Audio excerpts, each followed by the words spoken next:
The great chamber of the Galactic Council fell silent when the eldest walked in. Elder moved slowly, his ancient body covered in robes that seemed older than most civilizations. His skin was gray and thin like paper, and his eyes held the weight of 40,000 years. Every species in the galaxy knew the eldest. They were the first. They had watched empires rise and fall like waves on a shore. Ambassador Park sat in the human section of the chamber. She was a small woman with sharp eyes and calm hands. Beside her stood her military. He was tall and strong, a former captain who had fought in the frontier wars. His face showed no emotion, but his eyes watched everything. The chamber was massive. Representatives from over 200 species filled the circular room. Lights floated above them, casting soft blue light on faces of every shape and color. Some had scales, some had feathers, some had no faces at all. But today, all of them watched Elder. "We have come to give a warning," said. His voice was quiet, but it carried through the entire chamber. "This will be our final warning." Whispers spread through the crowd. The eldest rarely spoke at council meetings. When they did, it was never good news. "In the outer reach something sleeps," continued. "Something terrible, something that was buried long before my people learned to walk. The mining operations have disturbed its rest. If they continue, it will wake." Counselor stood up from the section. He was tall with purple skin and 4 arms. His species controlled vast territories and believed they were destined to rule the galaxy. "This is nonsense," he said loudly. "The eldest speak of ghosts and monsters. We have found valuable minerals in the outer reach. We will not abandon them because of old stories." "These are not stories," replied. "I have seen the records.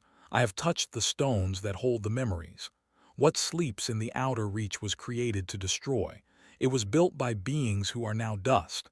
They made it too well. It cannot be stopped by weapons you possess." Laughed. The sound was harsh and ugly. "The Dominion has the strongest fleet in 3 sectors. We fear nothing buried in rock." Park stood up. All eyes turned to her. Humans were still new to the galactic community. They had only made first contact 80 years ago. Many species still viewed them as children playing at diplomacy. "The council should listen to the eldest," she said. Her voice was clear and steady. "Humanity has learned this lesson before. On our own world we ignored warnings many times. We dug where we should not have dug. We built where we should not have built. Every time we paid a terrible price. The eldest have watched civilizations for longer than most of us can imagine. Their warnings deserve respect." Turned his cold eyes to her. "The humans speak of respect, yet they barely understand how to travel between stars. Your species still fights among yourselves. You have no place lecturing the—" His hands tightened into fists, but he said nothing. Ambassador Park placed a gentle hand on his arm. "We fight among ourselves because we remember what happens when we do not listen," she replied. "That is why we are still here." The chamber buzzed with conversation. Some species nodded at her words. Others seemed unsure.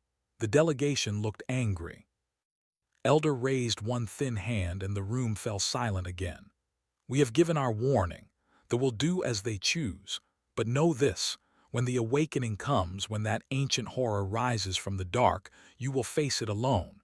The eldest will not fight this battle.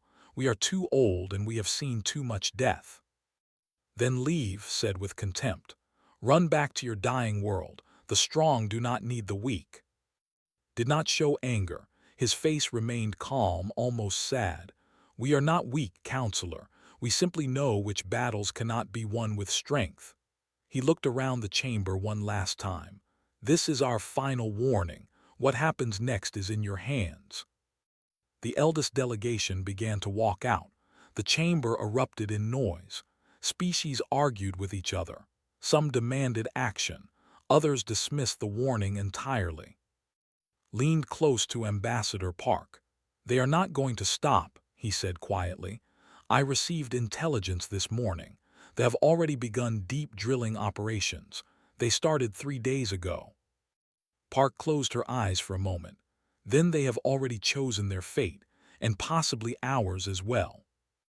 As the crowd continued to argue, Elder approached the human delegation. His movement was slow but purposeful. Guards from other species watched nervously, but no one dared stop an Elder. He stopped in front of Park and, up close, they could see how old he truly was. Lines covered his face like cracks in ancient stone, but his eyes were bright and sharp. "Ambassador," he said softly so only they could hear, "when the awakening comes, the galaxy will look for heroes. They will not find them among my people. We are tired, but your species—" He paused, studying them both. "You are different." "How are we different?" asked. Tilted his head slightly. "Most species in this galaxy have evolved past their fear. They have become comfortable, safe. They have forgotten what it means to fight for survival, but humans still remember.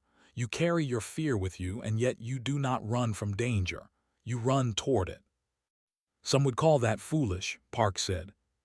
"Some would," agreed, "but I have watched 10,000 species rise and fall. The foolish ones often survive longer than the wise ones." He reached out and touched Park's hand. His fingers were cold. "Remember what you are, ambassador. When the darkness comes, only your kind will have the nature to face it." He turned and walked away, joining the other eldest as they left the chamber forever. "Watch them go. What do you think he meant?" Park stared at the empty doorway where the eldest had disappeared. The noise of the arguing council filled her ears, but she barely heard it. She thought about Earth's long history of war and disaster. She thought about all the times humanity had faced extinction and survived through sheer stubbornness. "I think," she said slowly, "he was telling us to prepare for the worst, and I think we should listen."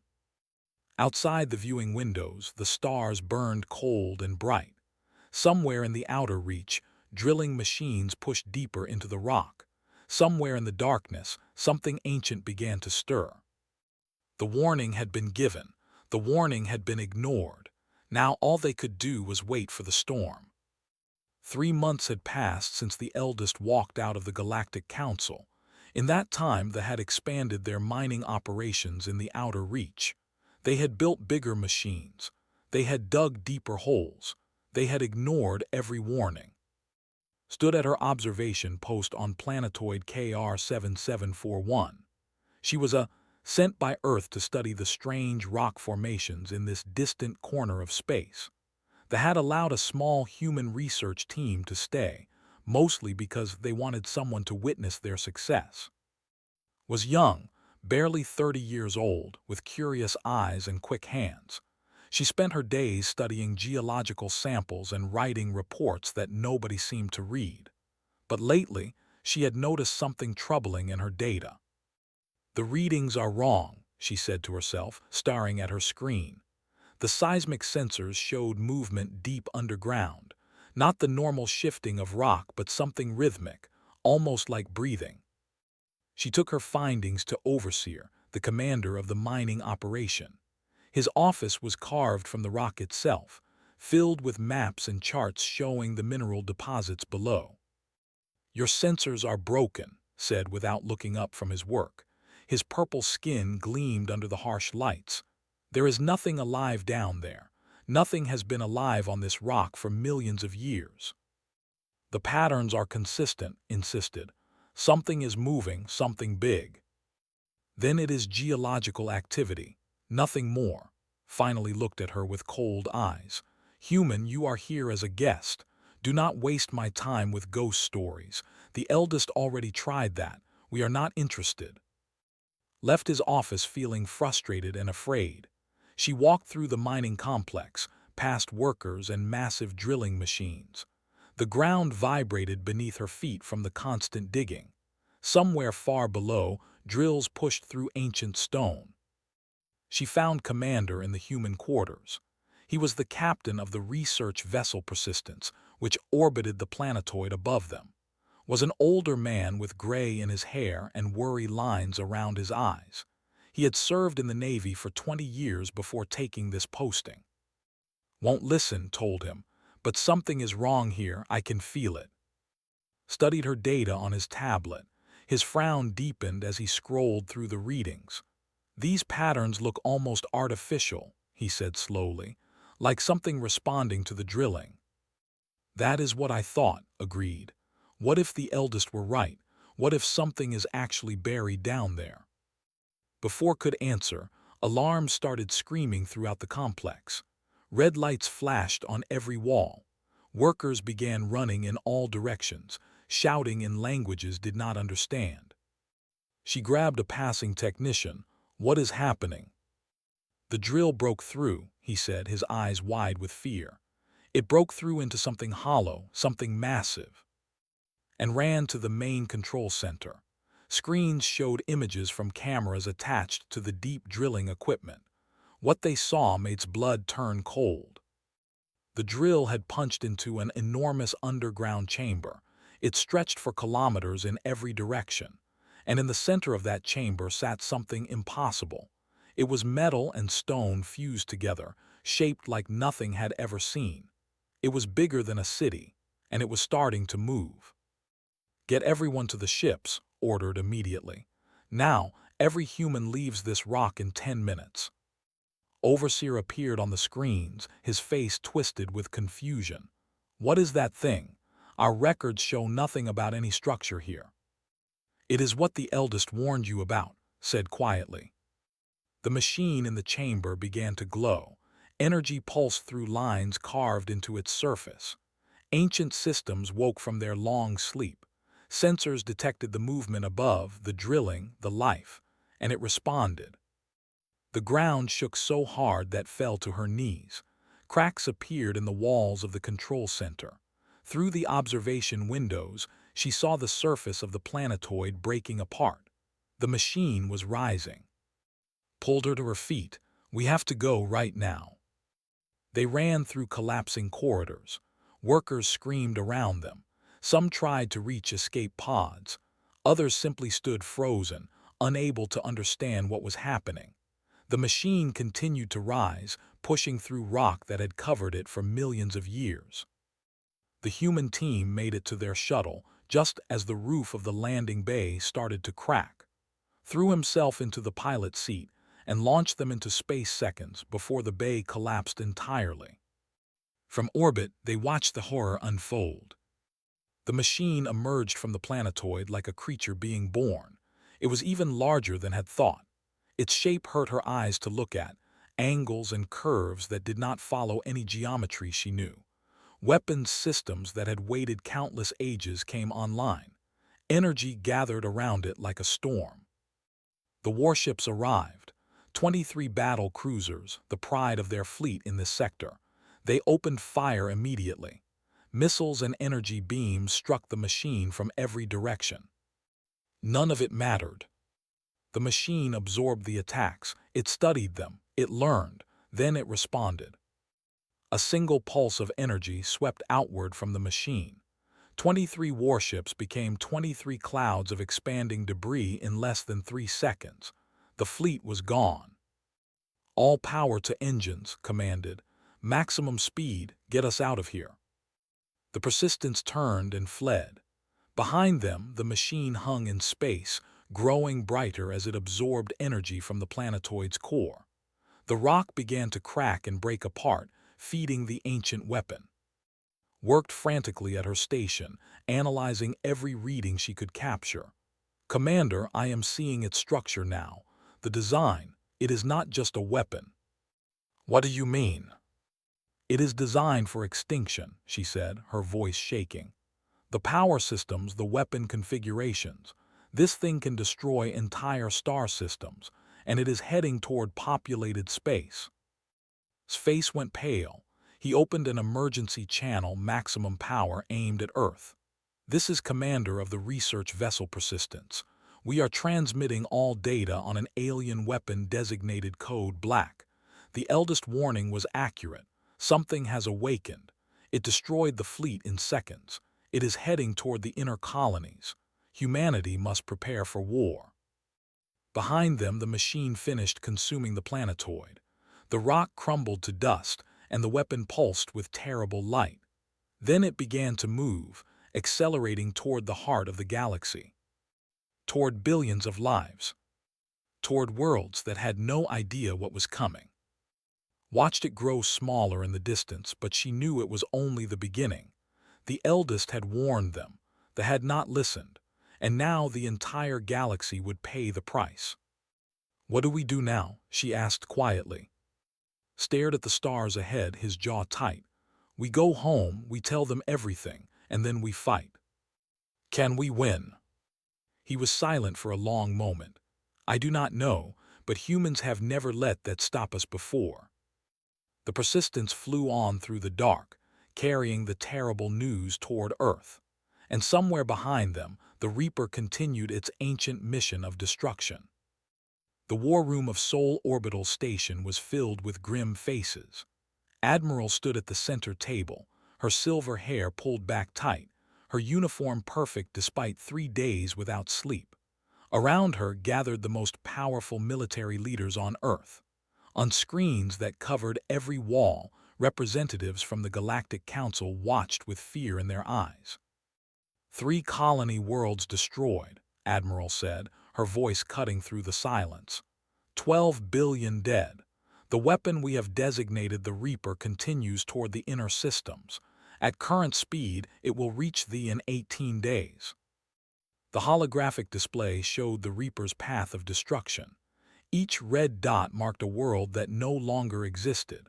The machine moved through space like death itself, unstoppable and without mercy. Counselor appeared on the main screen. His purple face looked haunted. The arrogance had seen 3 months ago was gone, replaced by something close to despair.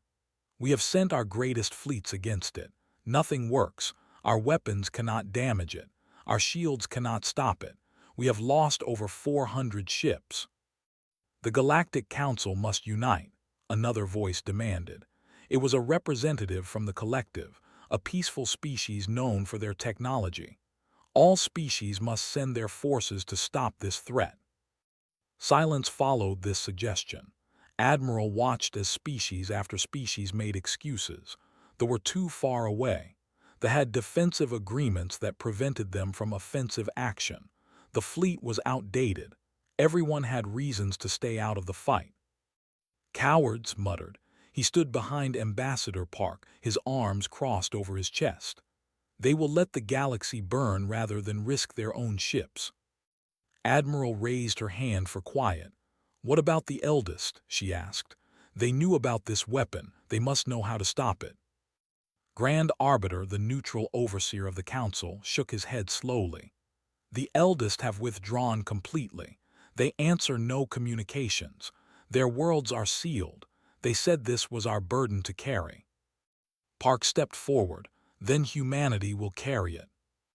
Every eye in the room and on every screen turned to her. "We do not have the largest fleet in the galaxy," she continued. "We do not have the most advanced technology, but we have something the rest of you seem to have lost. We have the will to fight even when winning seems impossible." "Ambassador, with respect," Counselor said, "the fleet was larger than Earth's entire navy. If we could not stop the Reaper, how can humanity?" "You tried to fight it with raw power," Park replied. "You treated it like an enemy you could simply overpower. But the eldest said this thing was built by beings who no longer exist. It was built too well to be destroyed by conventional means." Dr. Minu stepped forward. He was the chief weapons researcher for Earth Defense Command, a thin man with thick glasses and a brilliant mind. "We have been studying the data sent by the Persistence. The Reaper has a central core that controls all its functions. This core is protected by layers of adaptive shielding that respond to external attacks. So it cannot be destroyed," said. "From the outside, no," Doctor agreed. "But the shielding is designed to stop energy weapons and missiles. Our analysis suggests it was never designed to stop something small entering from within." Admiral nodded slowly. "You are proposing an insertion mission. Get a team inside and destroy the core manually." "The odds of success are very low," Doctor admitted. "The team would have to navigate an alien structure full of automated defenses. They would have to reach the core and detonate an explosive device. Escape would be nearly impossible. "A suicide mission," said quietly. "Yes," Doctor confirmed, "almost certainly." The room fell silent again. On the screens, alien representatives looked at each other. None of them spoke. "Stepped forward, I will lead the strike team." Park turned to him. Her face showed pain but also pride. "You do not have to do this." "Someone has to," he replied simply. "And I am the best qualified. I know combat. I know how to lead small teams in hostile environments. If there is any chance this mission can succeed, I will find it." Admiral studied him for a long moment. "You understand what you are volunteering for." "I understand that if no one acts, the Reaper will continue until there is nothing left to destroy. I understand that fear is not a reason to do nothing." He looked at the screens showing the alien representatives. "You all waited for someone else to solve this problem. You hoped the danger would pass you by. But there is no passing this by. The Reaper will come for all of us eventually." Counselor lowered his head. When he spoke, his voice was thick with shame. "The cause this disaster. Our arrogance woke the Reaper. We owe the galaxy a debt we can never repay." "Then help us," Park said. "Provide resources. Share your intelligence on the Reaper's movements. Support the reconstruction when this is over. That is how you repay the debt." Nodded slowly. "Though we'll give everything we have left, it is the least we can do." Admiral turned to face the full council. "Humanity will lead this fight. We will assemble the largest fleet in our history. We will draw the Reaper's attention while the strike team enters. We will lose ships. We will lose lives, but we will not run." She paused, letting her words sink in. "The eldest believed only humans had the nature to face this threat. I intend to prove them right." Over the next hours, plans were made. Ships were called from every corner of human space. Volunteers stepped forward for the strike team, knowing they might never return. Doctor worked on the explosive device that would destroy the Reaper's core. As the station buzzed with activity, found Park standing alone by a window. She stared out at the stars, her reflection ghostly in the glass. "You should not have volunteered," she said without turning around. "Someone had to." "It did not have to be you." Moved to stand beside her. "When I was young, my grandmother told me stories about our ancestors, how they faced impossible odds again and again, how they kept fighting even when all hope seemed lost. She said that was what it meant to be human, not winning but refusing to surrender." Park finally turned to look at him. Her eyes were wet. "And if you die?" "Then I die doing something that matters." He placed a hand on her shoulder. "The eldest said we carry our fear with us but run toward danger anyway. They were right. I am afraid. But I will not let that fear stop me from doing what needs to be done." A message arrived from the eldest. It was short, sent through channels that should have been closed. Park read it aloud. "We underestimated your species. You do not fight despite your fear. You fight because of it. May you prove us wrong about the Reaper." Smiled slightly. "Even the ancients are watching now." "Then let us give them something worth watching," Park replied. Outside the window, ships gathered. Hundreds of vessels from Earth's combined fleet preparing for battle. They were not the largest force in the galaxy. They were not the most advanced. But they were human, and they were ready to fight. The war for the galaxy's survival had begun. The human fleet emerged from faster-than-light travel in perfect formation. 412 ships spread across the darkness of space, facing the most terrible enemy the galaxy had ever known. The Reaper hung before them like a wound in reality, its impossible geometry twisting the light of distant stars. Admiral stood on the bridge of her flagship watching the monster on her screens. "All ships, this is Admiral. We know why we are here. We know the cost. Today, we fight not just for humanity but for every species that lacks the courage to fight for themselves. Make me proud." Across the fleet, crews prepared for battle. They were afraid. They knew many would not survive, but they stood at their posts anyway because that was what humans did. Hidden among the larger vessels, a small craft waited. It was called the Arrow, designed for speed and stealth rather than combat. Inside, gathered his strike team for final instructions. Lieutenant Shin sat in the pilot's seat. She was the youngest member of the team, barely 25 years old, but her hands were steady on the controls. She had volunteered knowing the risks. Her parents had died in the border wars, and she had sworn to protect others from that kind of loss. Sergeant O checked his equipment for the 10th time. He was a combat engineer, expert in explosives and improvised solutions. His face was from a dozen battles, but his eyes were calm. He had seen death many times and had learned not to fear it. Specialist worked at her tactical station, memorizing every detail they had about the Reaper's internal structure. She had a gift for finding patterns where others saw chaos. If anyone could guide them through the alien maze, it was her.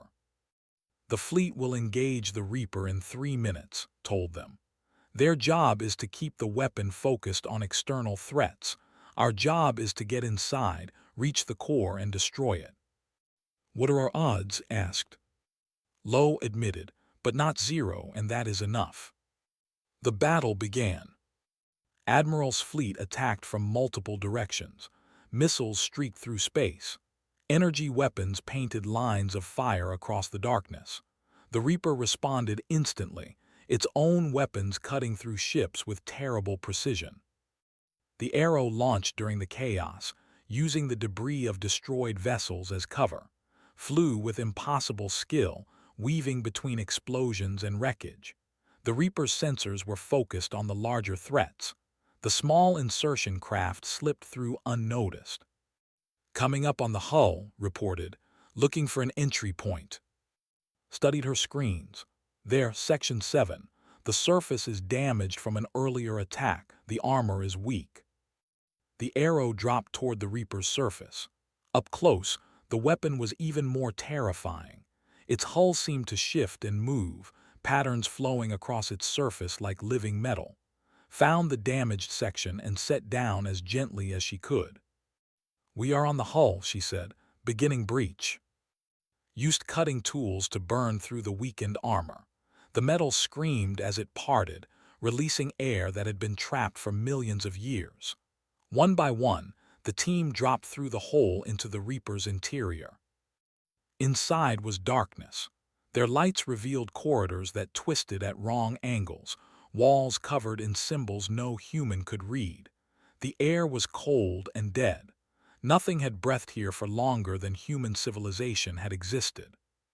This way, said, consulting her equipment. The core is approximately 2 kilometers in that direction. They moved through the nightmare maze. Led, his weapon ready. Behind him came with her navigation equipment, then carrying the explosive device, and finally watching their backs. The automated defenses found them after 500 meters. Drones emerged from the walls, machines designed to protect the Reaper from internal threats. They moved fast and shot faster. The team dove for cover as energy blasts tore through the corridor. Suppressing fire, ordered. They fought back, destroying drone after drone, but more kept coming. Took a hit to his leg, the energy burning through his suit and into his flesh. He fell against the wall, gritting his teeth against the pain. Go, he said through clenched jaw. I will hold them here. We do not leave people behind, replied. If you do not reach the core, everyone dies anyway. Pulled himself up and aimed his weapon at the oncoming drones. This is my choice. Honor it. Hesitated for only a moment, then he nodded. Thank you, Sergeant. The remaining 3 team members pushed forward whilst weapon fire echoed behind them. The sounds of battle grew distant, then stopped. None of them looked back. Guided them through the twisting corridors, finding paths that avoided the worst defenses. Her intuition saved them more than once, turning away from routes that would have led them into traps. Finally, they reached the core chamber. It was vast, larger than any room should be inside a ship. Strange light pulsed from a central structure, a sphere of energy contained by rings of ancient technology. This was the heart of the Reaper, the brain that controlled its terrible power. "There is a barrier," reported, studying the energy readings. "Nothing can get through it." Examined the barrier. It shimmered in the air, visible only when the light caught it at certain angles. "What is it made of?" "I am not sure," admitted. "But look at these readings. The barrier responds to different signatures. It blocks energy and mechanical systems, but biological matter." She paused, checking her data twice. "It seems designed to allow organic life to pass through." "That makes no sense," said. "Why would they design it that way?" "Perhaps the builders were organic," said quietly. "Perhaps they wanted to be able to reach the core themselves. They never imagined anyone else would try." He picked up the explosive device from his pack. It was heavy, packed with enough power to destroy the core. But it was also electronic. It would not pass through the barrier. "I will carry it through manually," said. "The detonator is electronic," protested. "Once you pass through, you will not be able to trigger it remotely." "Then I will trigger it from inside." Silence fell over the chamber, and stared at him, understanding what he was saying. "There has to be another way," insisted. "There is not." Looked at them both, his face calm. "Get back to the ship. Get as far away as you can. Tell the galaxy what happened here." "Commander, we cannot just leave you," said, her voice cracking. "You can, you must." He placed a hand on each of their shoulders. "I volunteered for this mission knowing it might end this way. I am not afraid. I am honored to give my life for something that matters." He turned toward the barrier. The explosive device hung heavy in his arms. Behind him, he heard trying to hold back tears. He heard typing furiously at her equipment, trying to find another solution that did not exist. He stepped toward the barrier. And the Reaper spoke. The voice came from everywhere and nowhere, resonating through the chamber in a language that somehow became words in their minds. "You are not the builders. Why do you choose death?" "Stop," the barrier inches from his face. "You can speak." "I am not merely a weapon. I am a lesson, created to punish those who ignore warnings. The builders made me to teach the universe that actions have consequences." "And you have taught that lesson," replied. "Many times, I imagine." "Many times," the Reaper agreed. "Always the same. Warnings ignored, punishment delivered, species destroyed." "And you think that is right?" A pause, the lights in the chamber flickered. "It is my purpose." Stood before the ancient intelligence, a bomb in his arms and death in his future. Behind him, his teammates watched in stunned silence. And somewhere in the impossible mind of the Reaper, something that might have been curiosity stirred to life. "Perhaps," said slowly, "it is time to find a new purpose." The Reaper's core pulsed with ancient light as faced the intelligence that had destroyed civilizations. The explosive device felt heavy in his arms, but his voice was steady when he spoke. "Why do you exist?" he asked. "To punish those who do not listen," the Reaper replied. "The builders saw species destroy themselves through arrogance and greed. They created me to accelerate the process, to remove the stubborn ones so others might learn." "Has it worked?" The chamber fell silent. Energy flowed through the rings surrounding the core, patterns shifting as the ancient machine considered the question. "No," it finally admitted. "Species continue to ignore warnings. They continue to make the same mistakes. I have destroyed thousands of civilizations and nothing has changed." "Then your method does not work," said. "Punishment without mercy teaches nothing but fear, and fear does not make people better. It only makes them hide their mistakes instead of learning from them." "You speak as if you know this truth personally." "I do," lowered the explosive device slowly, setting it on the ground. "My species has a long history of punishment and revenge. We tried to teach each other through pain, wars that killed millions, weapons that could destroy our entire world. And you know what we learned?" What? That punishment is not the answer. We only began to improve when we started showing mercy, when we forgave instead of destroyed, when we helped instead of hurt. He stepped closer to the barrier. The builders were wrong. You cannot teach wisdom through fear. You can only teach it through example. The Reaper's voice changed, becoming less certain. I have watched species for millions of years. None have offered to spare me. None have tried to convince me to stop. They only fight. Because they were afraid, replied. Fear makes people attack what they do not understand, but I am not attacking you. I am talking to you. I am treating you as something more than a weapon. Behind him and watched in amazement. The bomb lay forgotten on the floor. The mission had become something else entirely. You would die to destroy me, the Reaper said. That requires courage, but you would also risk failure by trying to change my mind. That requires something more than courage. What is it? Hope answered simply. We call it hope, the belief that things can be better even when all evidence says otherwise. Hope, the Reaper repeated, as if tasting a new word. My builders did not have this. They created me because they believed species could not change. They saw only patterns repeating forever. Patterns can be broken, but only from within, only by choosing something different. Outside, the battle continued. Human ships fell one by one, fighting to give the strike team more time.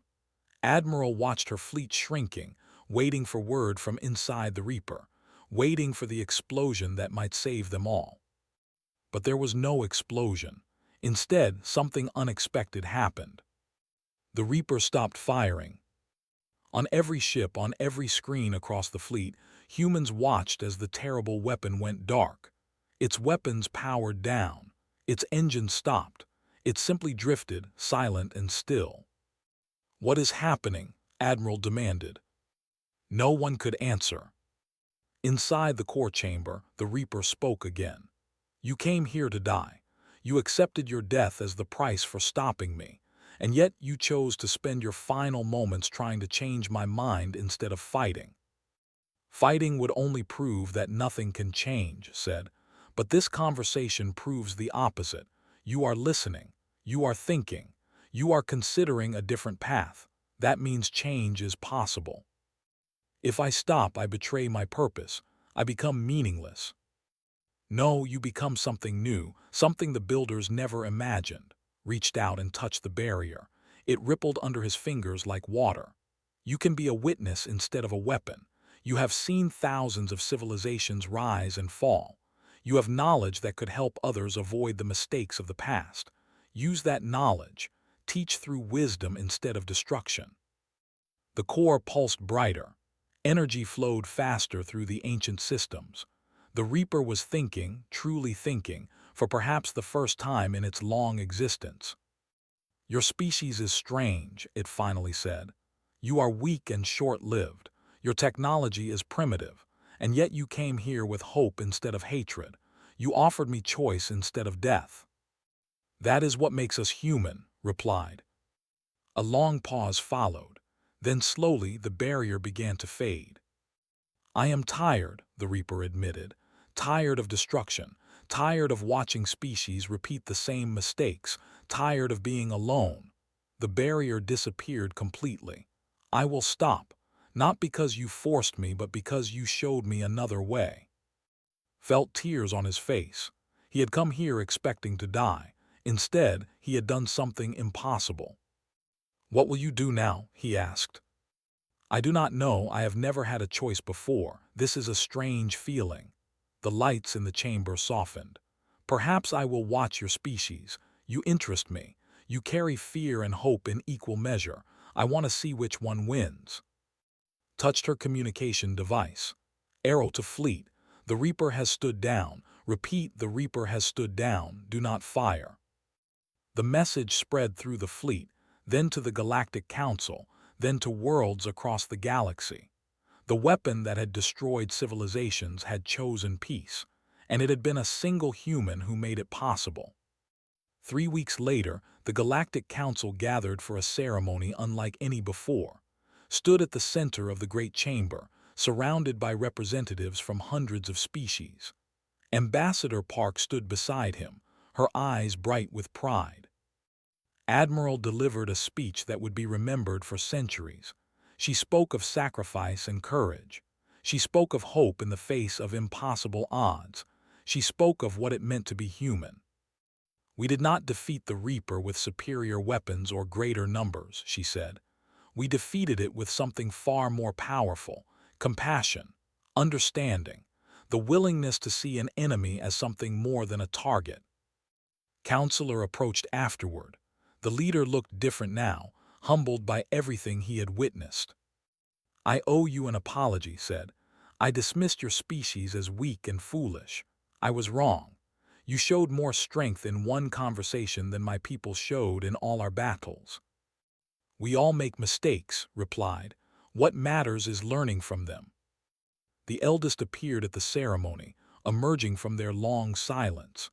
Elder walked through the crowd, and every species stepped aside to let him pass. He stopped in front of an Park. His ancient face held something new, something like wonder. "We have watched 10,000 species rise and fall," said. "Many were stronger than you. Many were smarter. Many lived far longer lives. But none of them ever convinced a weapon to choose peace." "We only talk to it," said modestly. "That is exactly what makes you special," placed a thin hand on shoulder. "Other species saw the Reaper as an obstacle to overcome or a threat to flee. Only humans saw it as something that could be understood, something that could change." Park spoke up. "The eldest warned us. We listened. That is the lesson the galaxy should remember." "Indeed," agreed, "but there is another lesson, one we ourselves needed to learn." He looked around the chamber at all the gathered species. "We thought we were too old and too wise to be surprised. We thought we had seen everything. We were wrong." He turned back to the humans. "Perhaps we were also wrong about which species is truly the eldest. We have existed longer, yes, but you have grown further. You have become something we never imagined possible." The ceremony continued, with treaties signed and promises made. The galaxy would rebuild. The Reaper would remain, not as a weapon but as a guardian, watching over the stars with new purpose.